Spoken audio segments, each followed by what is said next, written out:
जी sir.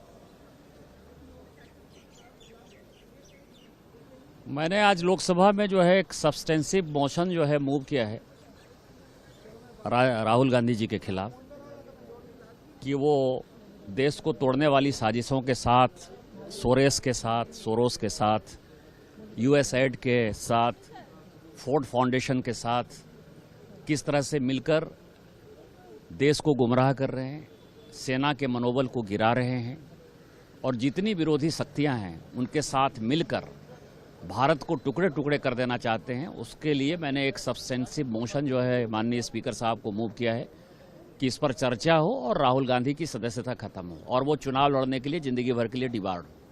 Sir, जैसे राहुल गांधी कह रहे थे कि भारत माता को बेच दिया है मोदी। मैंने कहा ना कि मैंने सारी चर्चा की है। मोशन जो है मैं स्पीकर साहब से ये रिक्वेस्ट करूंगा कि वो मेरे मोशन को एक्सेप्ट करें। कुल बेच दिया। आप बताइए, इंडिया का लास्ट ईयर का 41 बिलियन का कारोबार है लास्ट ईयर का, और 87 का हमारा है। तो हमारा जो व्यापारिक लाभ है वो लगभग 45 का है। अब जो डील हो गई है इसके बाद हमारा पहले साल ही व्यापारिक घाटा $13 बिलियन का होगा। चाइना के साथ ऑलरेडी हमारा व्यापार घाटा चल रहा है। तो हमें संभावनाएं अपने देश के लिए तलाशनी है कि हमको बाजार बना के रखना है। हम तो बाजार बन गए ना। हमारे लोगों का क्या होगा, हमारे उत्पादों का क्या होगा जो हम लोग पैदा करेंगे? आपने तो सब कुछ खोल दिया। लेकिन सर, निर्मला सीतारमण ने जवाब गरीबों को WTA के हाथों भेज दिया था। तो आप आगे 10 साल में आपने क्या किया? अब आप अपनी बात करो ना, आप क्या कर रहे हो? आप पुरानी बातें। हमने अपना एग्रीकल्चर सेक्टर बिल्कुल नहीं खोला था और ना खोलने के लिए तैयार थे किसी भी कीमत पर। आपने एग्रीकल्चर सेक्टर खोल दिया, आपने देश की रीढ़ ही तोड़ दी।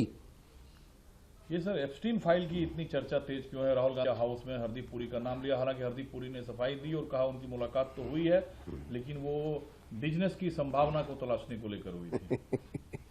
अब कुछ तो होगा उसके अंदर जो सरकार इतनी डरी हुई है।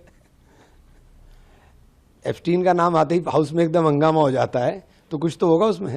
पड़ोस के देश बांग्लादेश में चुनाव और इस बीच शेख हसीना रहमान ने कहा है कि वहां डेमोक्रेटिक सिस्टम को बुलडोज किया जा रहा है, लोगों को इस चुनाव का बहिष्कार करना चाहिए। देखिए, बांग्लादेश के अंदर मेरी चिंता वहाँ के हिंदुओं को लेकर है कि वहाँ के अल्पसंख्यकों के साथ कैसा व्यवहार है। एक FIR दर्ज हुई है जो बाबरी मस्जिद बना कबीर हैं। हजरत मोहम्मद परवेज सिद्दीकी ने कहा है कि बाबरी मस्जिद के आड़ में राज्य में हिंसा भड़काने की कोशिश हुमायूं कबीर कर रहे हैं। हुमायूं कबीर जैसे आदमी को तुरंत गिरफ्तार किया जाना चाहिए। वो पूरे देश में एक नफरत की आग में भारतीय जनता पार्टी के साथ मिलकर के खेल रहा है।